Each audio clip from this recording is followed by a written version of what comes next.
జై వీరబ్రహ్మ జై గోవిందమాంబ జై. నేను మీ కృష్ణమాచార్య శ్రీ బ్రహ్మపదం. సంతానం కోసం మనం పరితపిస్తూ ఉంటాం.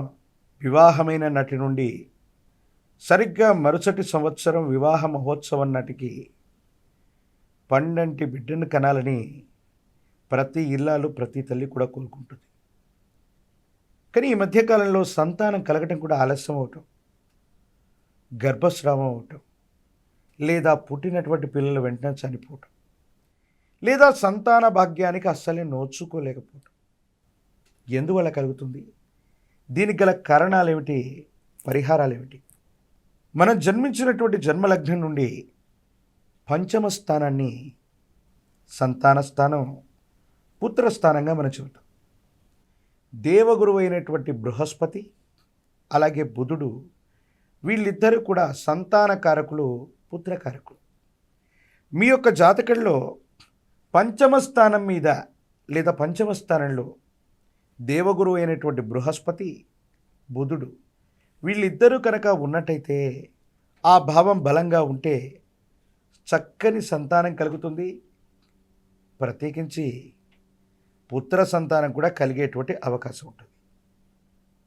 కానీ ఇదే పంచమ స్థానంలో రాహువు, కేతువు, అంగారకుడు కుజుడు ఉన్న వాళ్ళ యొక్క వీక్షణ ఉన్న కొన్ని పాపగ్రహాల యొక్క తీక్షణమైనటువంటి వీక్షణ వల్ల దేవగురువు అయినటువంటి బృహస్పతి తన కారకత్వాన్ని కోల్పోవటం వల్ల కొన్ని ఇబ్బందులు ఏర్పడుతుంటాయి.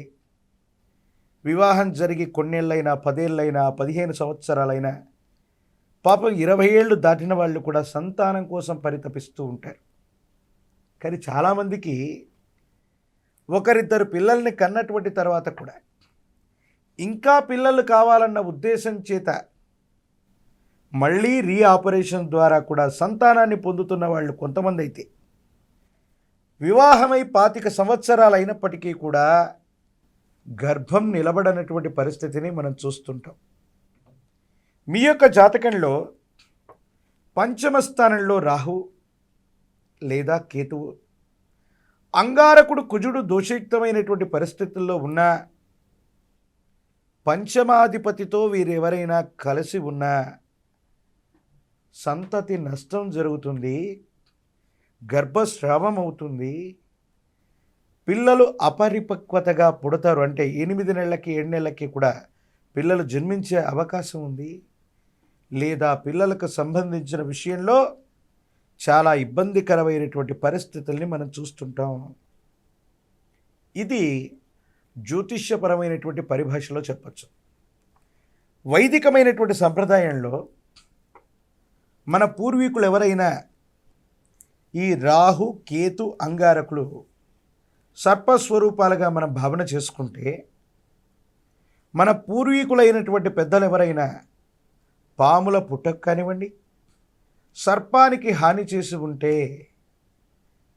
బిడ్డల విషయంలో, సంతానం విషయంలో క్లేశము కలుగుతుంది, ఆలస్యం అవుతుంది, దుఃఖం కలుగుతూ ఉంటుంది. ఏం చేయాలో అర్థం కానటువంటి పరిస్థితుల్లో మనం ఉంటాం.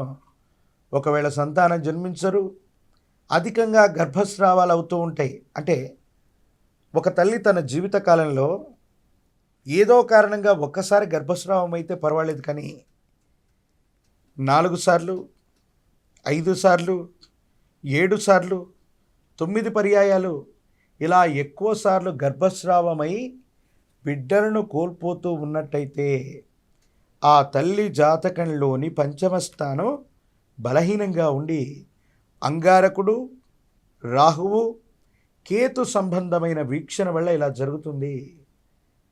మరి దీనికి పరిష్కారం ఏమిటి?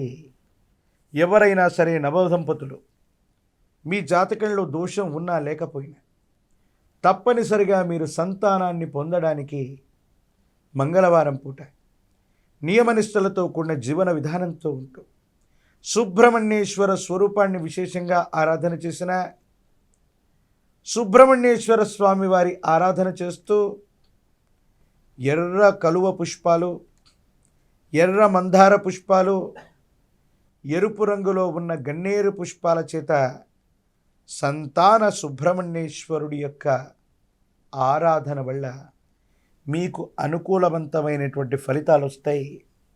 తాంత్రిక విధానంలో వెలగపండును దానం చేయటం వల్ల గర్భస్థ శిశువును మోస్తున్నటువంటి తల్లి ఏదైనా దోషయుక్తమైనటువంటి పరిస్థితుల్లో ఉన్న వెలగపండ్లని దానం చేయటం వల్ల తన యొక్క గర్భాన్ని సంరక్షించుకునే అవకాశం ఉంది.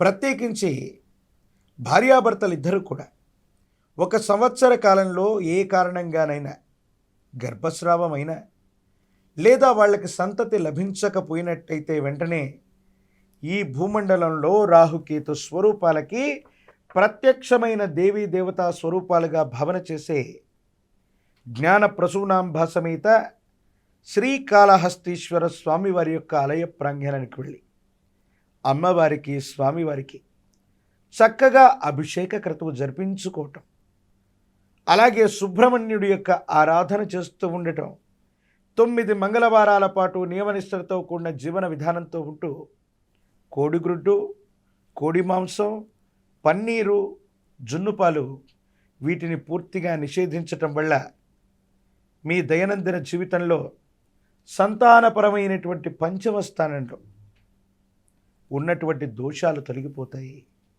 అలాగే దేవగురువు అయినటువంటి బృహస్పతి, పుత్రకారకుడైనటువంటి బుధుడి కోసం లక్ష్మీనారాయణుల్ని, విష్ణుమూర్తి స్వరూపాన్ని, విష్ణు సహస్రనామ స్తోత్రాన్ని ఎవరైతే పారాయణ చేస్తారో, విష్ణు సహస్రనామ స్తోత్రాన్ని ఎవరైతే వింటుంటారో, విష్ణు సహస్రనామాన్ని ఎప్పుడు ఎవరైతే జపిస్తూ ఉంటారో వాళ్ళ జాతకంలోని సంతాన సంబంధమైన పరమైనటువంటి ఎన్నో రకాలైనటువంటి దోషాలు నశించి మంచి సంతానం లభించడానికి తప్పకుండా అవకాశం ఉంది.